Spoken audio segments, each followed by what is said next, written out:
Hindi kita basta-basta makakuan dire, makasulod. Sige, Ah, tawagan ka. sige sige ma'am. Okay, okay ma'am. Baklay pa daw siya. So, mo ni guys dire lisod kayo dire mag deliver kay sila sa sulod. Baklay pa sila. Gawas.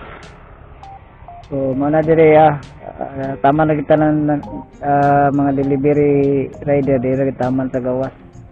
Abot ang tani. You are entering a military camp. Observe camp rules and regulation. Hindi kita basta-basta makakuan dire, makasulod. Unless siguro taga sulod ka nga resident, pero o delivery rider lang tani, dire tama sa gawas. Sulod man diha, pero dagang kay pangutanang military MP. Diha lagbok.